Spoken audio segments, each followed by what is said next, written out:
So my name is Alicia Piva, originally Alicia Seed. That's my maiden name. I'm from Córdoba, Argentina. Argentina is a beautiful country. It's huge. I only lived in three provinces. So I was born in Córdoba, and then my parents moved to Buenos Aires. That's the first memories that I have. A beautiful neighborhood. All I have is good memories. We moved then to another province called Rosario, and then we moved to Cordoba, where I was born, and oh, I loved it there.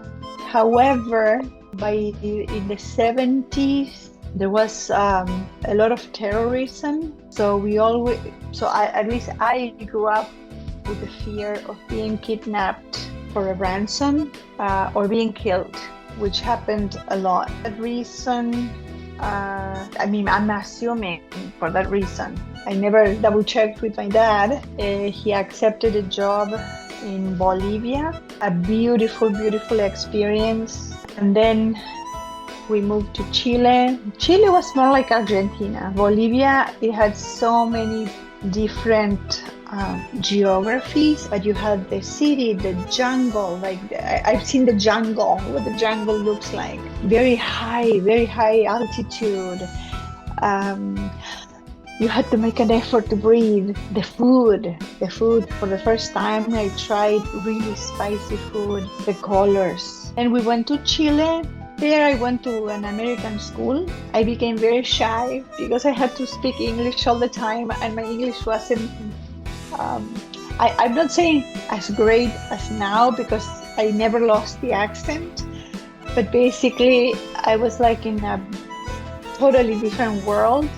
Argentina is very familiar, family-centered, lots of cousins, lots of aunts and uncles.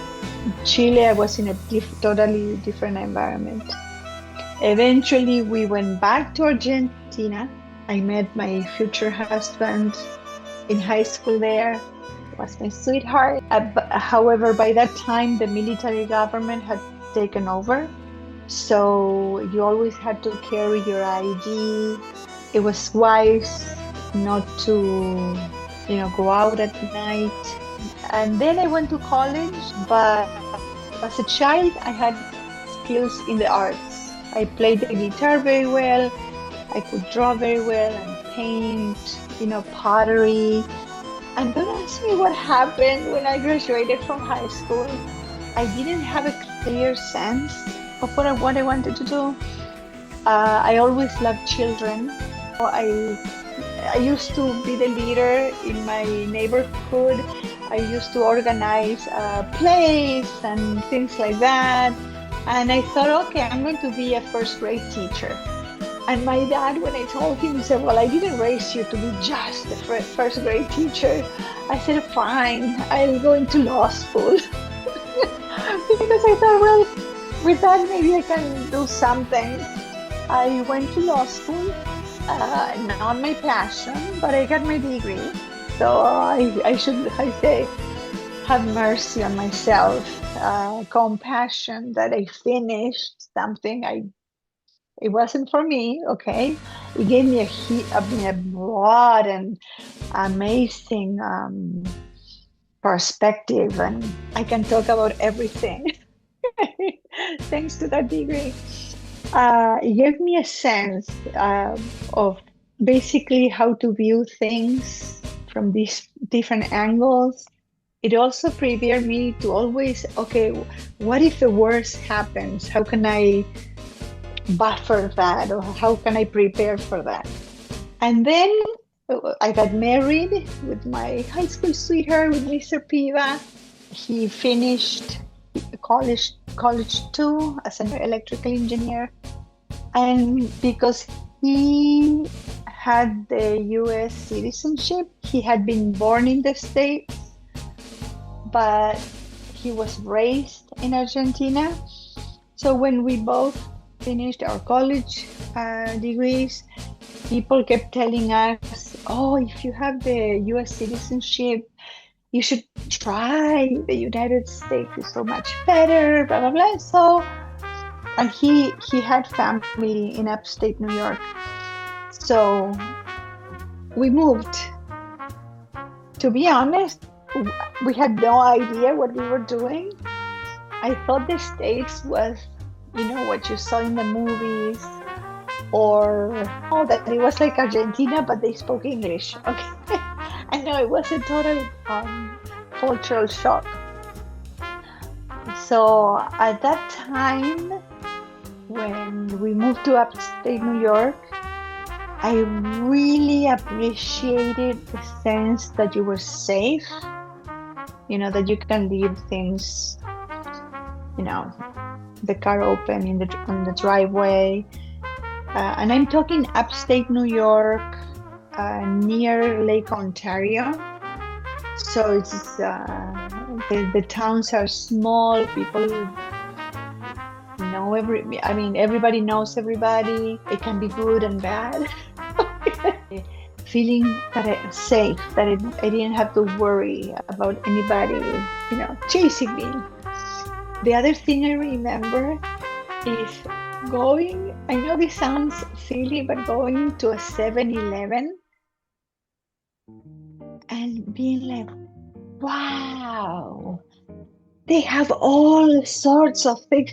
I mean, a 7-Eleven was like, wow, they have, a gazillion kinds of chewing gum, a gazillion kind of crackers, a gazillion kind of chips. I mean, I was coming from a place where we had maybe a few brands, but of the same potato chips. And also at that time, everything seemed so much cheaper than Argentina.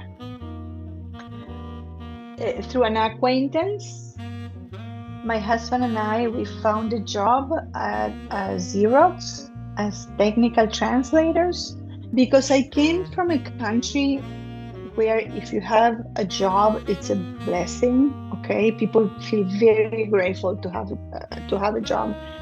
It's not what I had trained to do, but both my husband, because he was an engineer, he knew what he was translating. In my case, I had the language skills, and basically I learned, what is it that I was talking about? But it was all technical manuals, user guides, about copiers, printers. This is not what I put so many years into learning. Our first home was a fully furnished, fully finished basement. So when I used to tell my family that I lived in a basement, they got worried. It was like, okay, my gosh, where do you need help? No. It's like an apartment in the lower area of the house. You're always starting over, okay? When we moved to California, we moved because my husband, Mr. Piva, got a better job, but we never really searched that it was more expensive here. We've always been very frugal, so we made it work. And the thing that I remember when I moved to California was the smell was the same smell of my hometown. And it's very similar. We have, small hills. I mean, it looks like my hometown. So I was like, oh, I feel at home finally. The other thing was that the first time that I heard somebody speaking in Spanish, I was like, oh, you speak Spanish? Oh my gosh, where are you from? Blah, blah, blah, blah. Somebody told me, this is California, everybody speaks Spanish. But so for me, yeah, finding people who spoke Spanish, the diversity. I always, the people from all over. But California is a beautiful place. It's a blessed geography. Beautiful, beautiful in nature. 1 hour you can see the ocean. In 2 hours you can see the snow. It's basically without any effort. Like I said, it's a blessed geography. The things that I would like to see improving is people realizing that we're being taxed to death and people are voting with their feet. I still have family here, so I will stay here.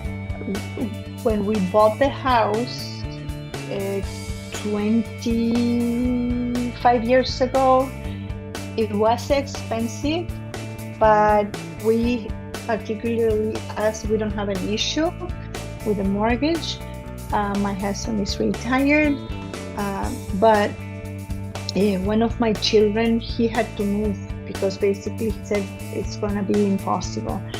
And basically my main thing, or my two things are, one, taxation. People don't realize that it's not that the government doing things. It's like we, the voters, we, the citizens, we are basically funding all those projects that might sound nice, but I strongly believe that every person should be able to do with their time, talent, or treasure whatever they want to do, and not impose, because in Spanish, tax, the word is impuesto, which is imposed. The other thing that I have seen, but I think this is more like a global trend, but you can really see it here in California, is that the freedom of speech is being curtailed. You know, there are some things you can say, there are some things you cannot say, and you have to be very guarded, you know, in what you say. I would like to see less government involvement, give more freedom to the individuals, and it's better to try and you get the lessons. Okay, you can always revisit your decisions instead of always wondering, oh, what if I had done this? What if I had done that? If you have a dream or if you have an idea, go for it. You can always revisit.